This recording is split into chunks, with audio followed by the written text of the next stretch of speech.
ఎవరు ప్రశాంత్ కిషోర్ అంటే బీహార్ అతను ఇదివరకు మాకు పనిచేశాడు అన్నారు. కిందటిసారి ఎలక్షన్లో వైఎస్ఆర్ కాంగ్రెస్ పార్టీకి కన్సల్టెంట్గా పనిచేసిన అతను బీహార్ అతనేనా? అంటే దీన్ని బట్టి చంద్రబాబు నాయుడు గారికి ఏమాత్రం సిగ్గు శరం మానవ అభిమానం ఏమాత్రం లేవనేది మనకి ఆయన చర్యల ద్వారా అర్థమవుతుంది కదా. కిందటిసారి ప్రశాంత్ కిషోర్ గారి గురించి ఏం మాట్లాడారు చంద్రబాబు నాయుడు గారు, లోకేష్ గారు, వీళ్ళు ఏం మాట్లాడారు? బీహారోడు ఇక్కడికి వచ్చి ఏం పీకుతాడు, బీహారోడు ఆట కట్టం తోలు తీస్తా అటు అది చేస్తా ఇది చేస్తా అని మాట్లాడారు. బీహారోడికి ఇక్కడేం పని అని చెప్పి మాట్లాడాడు. లోకేష్ గారు ఏం మాట్లాడాడు? మాకెవడు సలహాలు అక్కర్లేదు, మేము ప్రజలు నమ్ముకున్నామని చెప్పి మాట్లాడారు. మరి వాళ్ళ ఎవరు నమ్ముకున్నారు? మేము చీకొడితే బయటికి పోయినోడిని బతిమాలి తెచ్చుకుని అంటే ఎవడ గతి లేక అంటే పవన్ కళ్యాణ్ని నమ్ముకునే పరిస్థితి లేదు, పార్టీ కార్యకర్తలని నమ్ముకునే పరిస్థితి లేదన్నట్టుగా దీన్ని బట్టేది. మొన్న ఏం చెప్పారు? 5 ఏళ్ల క్రితం వీళ్ళ పార్టీ కార్యకర్తల మీద వీళ్ళకి నమ్మకం లేదనుకుంటా, అందుకే ప్రశాంత్ కిషోర్ని పెట్టుకున్నారు బీహార్ నుంచి అన్నారు. మళ్ళీ ఇవాళ ఏంటి అంటే పార్టీ కార్యకర్తల మీద నమ్మకం లేదు, పవన్ కళ్యాణ్ మీద నమ్మకం లేదు, మళ్ళీ వీళ్ళని తెచ్చుకున్నారు. ఒకడు కాదంటున్నారు, ముగ్గురు అంటున్నారు. నాకు టీవీలో ఈనాడు ఎలక్షన్ కమిషన్ కోసం వెయిట్ చేస్తుంటే ఓటర్లో టీవీలో స్క్రోలింగ్ వెళ్తుంది అన్ని టీవీల్లో. ఏమని?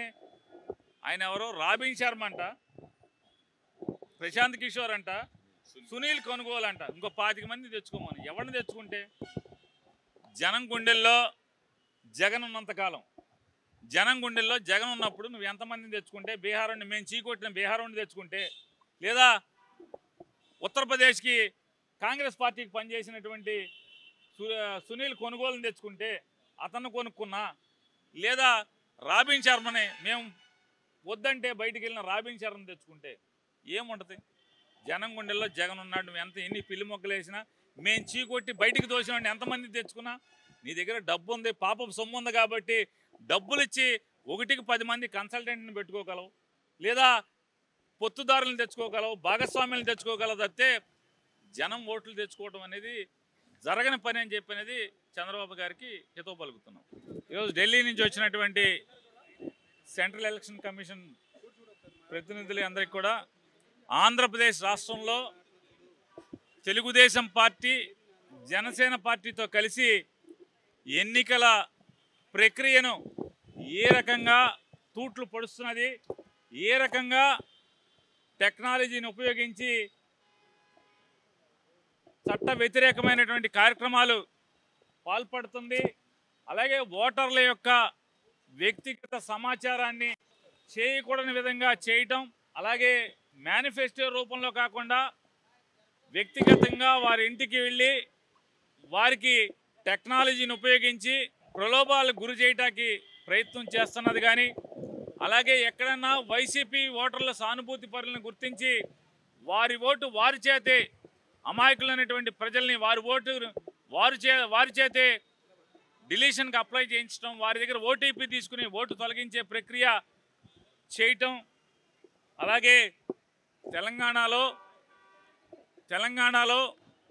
ఉన్న ఓటర్లు ఇక్కడ కూడా ఓటర్లుగా ఉండటం, దాన్ని 2 రాష్ట్రాల్లో ఓటు కలిగి అక్కడ ఓటు ఇక్కడ ఓటు ఈ రకంగా చేయడం అనేది పరిశీలించాలని చెప్పని, తగు చర్యలు తీసుకోవాలని చెప్పని, అలాగే తెలంగాణలో ఓటర్లుగా నమోదై అక్కడ ఓటు హక్కును వినియోగించుకుని మళ్ళీ ఇవాళ అక్కడ ఓటు తొలగించుకుని కొత్త ఓటు ఇక్కడ అప్లై చేయడమే కాకుండా అక్కడ ఓటు అక్కడే ఉంచి మళ్ళీ ఇక్కడ ఫారం 6 అప్లికేషన్ ద్వారా కొత్త ఓటుని నమోదు చేయడం అనేది చట్ట వ్యతిరేకంగా ఇక్కడ మళ్ళీ ఓటు నమోదు చేసుకునేటువంటి కార్యక్రమానికి తెలుగుదేశం పార్టీ హైదరాబాద్లో విపరీతమైనటువంటి క్యాంపెయిన్ ద్వారా సోషల్ మీడియాలోను అలాగే హోటల్లో మనుషుల్ని పిలిపించుకుని మీటింగ్లు పెట్టి వారందరికీ కూడా క్యాంపెయిన్ చేసి ఆ క్యాంపెయిన్ ద్వారా ఫారం 6 అప్లికేషన్లు ఇవ్వటం, లేదా ఆన్లైన్లో ఇలా అప్లై చేసుకోండి అని చెప్పని వారికి అక్కడ విధానాన్ని ఓటు నమోదు చేసుకునే విధానాన్ని నేర్పించడం, ఇట్లాంటివన్నీ కూడా చట్ట వ్యతిరేకంగా అంటే ఎలక్షన్ కమిషన్ చెప్పినటువంటి రూల్స్కి వ్యతిరేకంగా తెలుగుదేశం పార్టీ కార్యక్రమాలు చేస్తుందని చెప్పని, అలాగే ఇవాళ కోనేరు సురేష్ అనే ఒక వ్యక్తి తెలుగుదేశం పార్టీకి సంబంధించిన అతను 10 లక్షల పైబడి ఓటర్లు దొంగ ఓటర్లు ఉన్నారని చెప్పని ఎన్నికల కమిషన్కి వారి అభ్యంతరాలను నమోదు చేయటం, ఆ అభ్యంతరాలని ఆంధ్రప్రదేశ్ రాష్ట్ర ఎన్నికల సంఘం సిఇఓ గారు జిల్లా కలెక్టర్లకు పంపించడం, జిల్లా కలెక్టర్లందరూ కూడా ఎంక్వైరీ చేస్తే సుమారుగా 70-80% అతను తప్పుడు అభియోగాల్ని నమోదు చేశాడు అని చెప్పని జిల్లా కలెక్టర్లు తిరిగి ఎన్నికల కమిషన్ అధికారికి రిప్లై ఇవ్వటం ఇవన్నీ కూడా జరిగినాయి.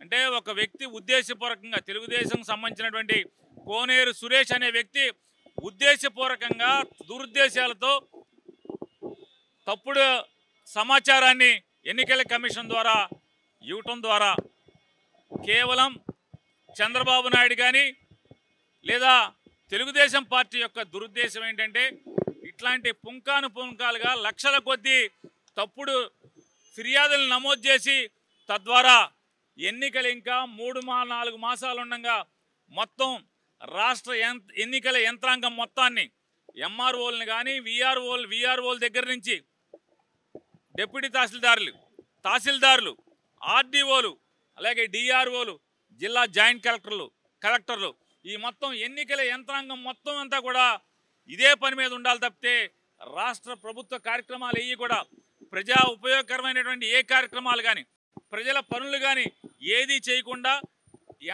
రాష్ట్ర యంత్రాంగాన్ని మొత్తాన్ని అంటే గ్రామాల్లో ఉన్నటువంటి పంచాయతీ సెక్రటరీ విఆర్ఓ దగ్గర నుంచి జిల్లా కలెక్టర్ వరకు ప్రతి ఒక్క అధికారి కూడా ఈ ఎన్నికల యంత్రాంగంలోనే ఈ ఫిర్యాదుల ఎంక్వైరీలోనే ములిగి తేలిపోతే ఈ 3-4 మాసాలు ఆంధ్రప్రదేశ్లో రాష్ట్ర ప్రభుత్వం ఏ పని చేయకుండా చేయాలని చెప్పనేటువంటి తప్పుడు ఉద్దేశంతో చంద్రబాబు నాయకత్వంలో ఈ కార్యక్రమం కోనేరు సురేష్ అనేటువంటి ఒక వ్యక్తి ద్వారా ఈ కార్యక్రమాలు చేస్తున్నాడు కాబట్టి అతని మీద తక్షణం క్రిమినల్ చర్యలు తీసుకోవాలని చెప్పని కూడా వారిని రిక్వెస్ట్ చేశాం. ఇటువంటి తప్పుడు ఉద్దేశాలతో చంద్రబాబు నాయుడు రాష్ట్ర ప్రభుత్వాన్ని రాష్ట్ర ప్రభుత్వ యంత్రాంగాన్ని అయోమయాన్ని నిర్వీర్యానికి గురి చేసి ప్రజలకు ఏ పని కాకుండా తద్వారా వైఎస్ఆర్ కాంగ్రెస్ పార్టీ ప్రభుత్వం మీద చెడు అభిప్రాయాన్ని కలిగజేసేదానికి తప్పుడు ప్రయత్నం చేస్తున్నాడని చెప్పని కూడా వారి దృష్టికి తీసుకెళ్తే వారందరూ కూడా ఆశ్చర్యపోవడం జరిగింది. ఈ కోనేరు సురేష్ మీద క్రిమినల్ చర్యలు తక్షణం తీసుకోవాలని చెప్పని మళ్ళీ ఇటువంటి తప్పుడు ఎందుకంటే ఎన్నికల కమిషన్ సూచనల మేరకు వారి యొక్క నియమ నిబంధనల మేరకు ప్రతి బూత్కి ప్రతి రాజకీయ పార్టీకి బూత్ లెవెల్ ఏజెంట్ని ఏర్పాటు చేసుకునే దానికి చట్టరీత్యా అవకాశం కల్పించారు.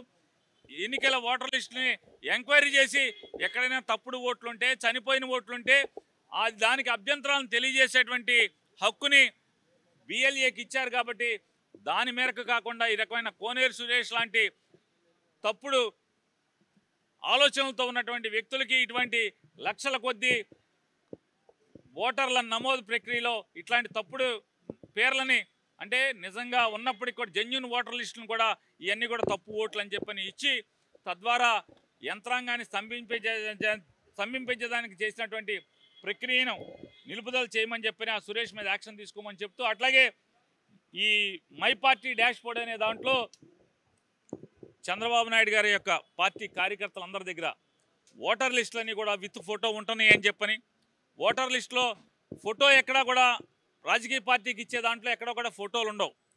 దాంట్లో అన్నిట్లో కూడా ఓన్లీ పేరు వయస్సు అడ్రస్ మాత్రమే ఉంటాయి. కానీ ఈ మై పార్టీ డాష్ బోర్డ్ అనే దాంట్లో ఓటర్ లిస్టులో ఫోటోలు ఉంటున్నాయి. దాంట్లో వారి కులం వారి వ్యక్తిగత సమాచారం అంతా కూడా వారు ఏ కులం వారి ఇంట్లో ఎంతమంది ఉన్నారు వారు ఏ పని చేస్తున్నారు వారి ఓటర్ ఐడి నంబర్ ఎంత వారి ఆధార్ కార్డు నెంబర్ ఎంత ఇట్లాంటి ఉండకూడనటువంటి వ్యక్తిగత సమాచారం అంతా కూడా ఈ మై పార్టీ డాష్ బోర్డ్ అనే దాంట్లో పెట్టి దాన్ని అమెరికాలో ఉన్నటువంటి సర్వర్లో పెట్టి ఈ మొత్తం కార్యకర్తలకు ఇచ్చి తద్వారా ఎన్నికల నియమావళికి తూట్లు పొడుస్తూ ఈరోజు ఈ కార్యక్రమాలు చేస్తుంది. కాబట్టి దాని మీద కూడా చర్యలు తీసుకోమని చెప్పని కూడా చెప్పడం జరిగింది. అట్లాగే టీడీపీ మేనిఫెస్టో ఏదైతే మేము ఈ చేస్తామని చెప్పని కార్యక్రమాలు పెట్టారో అవన్నీ కూడా వ్యక్తిగత సమాచారాన్ని సేకరించి వారి వయసుతో సహా అన్నీ సేకరించి వారికి వ్యక్తిగతంగా వారికి చంద్రబాబు నాయుడు పేరు మీద ఉత్తరంలాగా రాసి ఆన్లైన్లో వారికి పంపిస్తున్నారు. మీరు ఎన్నికలు అయిపోగానే జూన్ మాసం నుంచి మీరు సంవత్సరానికి 2 లక్షలు 3 లక్షలు లేదా లక్ష చిల్లరో మీరు డబ్బులు పొందటానికి, ప్రభుత్వం నుంచి డబ్బులు పొందటానికి మీకు సంపూర్ణమైన అర్హత సాధించారు. చంద్రబాబు నాయుడు ముఖ్యమంత్రి అవ్వగానే సంవత్సరానికి మీకు 5 సంవత్సరానికి ఎంత వస్తుంది, 5 ఏళ్ళకి ఎంత వస్తుంది అని చెప్పని వ్యక్తిగతంగా ప్రలోభ పెట్టేదానికి కూడా వారు ప్రయత్నం చేస్తున్నారు. ఇట్లాంటి తప్పుడు విధానాలని అరికట్టాలని చెప్పని కూడా కేంద్ర ఎన్నికల కమిషన్ వారికి కూడా ఫిర్యాదు చేయడం జరిగింది. మేము కిందటిసారి ఎన్నికల కమిషన్ రాష్ట్ర ఎన్నికల అధికారికి ఇచ్చాం, అలాగే జిల్లా కలెక్టర్లకు కూడా ఇచ్చాం. దాని మీద ఎంక్వైరీలు జరుగుతున్నాయి. మేము అలాగే వైఎస్ఆర్ కాంగ్రెస్ పార్టీకి సంబంధించినటువంటి బూత్ లెవెల్ ఏజెంట్లు కూడా ఇంటింటికి ఓటర్ లిస్టును వెరిఫై చేశారు. ఇలాంటి తప్పుడు విధానం ఎక్కడెక్కడైతే డబుల్ ఓట్లు, త్రిబుల్ ఓట్లు ఉంటున్నాయో వాటన్నిటి మీద కూడా ఫారం 7ని అఫీషియల్గా అప్లై చేయడం జరిగింది. కొన్నిటికి ఫారం 8లు అప్లై చేయడం జరిగింది. ఎందుకంటే వారు అదే ఊరిలో ఇంకో చోట ఉంటే కనుక వారి ఓట్లను అక్కడికి బదిలీ చేయమని. వీటన్నిటిని కూడా జిల్లా కలెక్టర్లు, ఆర్డీఓలు, ఎంఆర్ఓలు వారి స్థాయిని బట్టి ఎంక్వైరీలు జరుగుతున్నాయి. ఎంక్వైరీ చేసి ఖచ్చితంగా మీకు ఆధారాలతో సహా న్యాయం చేస్తామని చెప్పడం జరిగింది. దొంగే బజారున పడి దొంగ అని చెప్పి ఇవాళ 2019కి ముందు ఏ ఓటర్ లిస్ట్ ఉందో ఇవాళకి అదే ఓటర్ లిస్ట్ ఉంది. కావాలంటే ఎవరు వస్తారో మీ మీడియా సమక్షంలో మేము నిరూపించడానికి సిద్ధంగా ఉన్నాం. 2019 ఎన్నికలకు ముందు ఓటర్ లిస్టులో ఏ సీరియల్ నెంబర్తో ఏ ఓటు ఉందో ఇవాళ కూడా అదే ఓటు ఉంది. అదే ఓటు అదే పోలింగ్ స్టేషన్లో ఉండటం జరిగింది. మరి అప్పుడు దొంగ ఓటు కాంది వాళ్ళ దొంగ ఓటు ఎట్లా అయింది? వాళ్ళ తప్పుడు ఓటు కాంది వాళ్ళ తప్పుడు ఓటు ఎట్లా అయింది?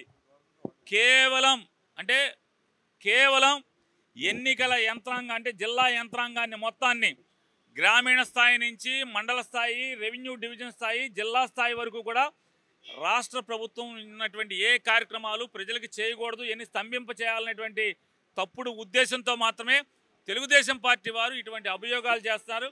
దొంగ అన్నట్టుగా ఇవాళ బజారుకి ఎక్కి మాట్లాడుతున్నారు.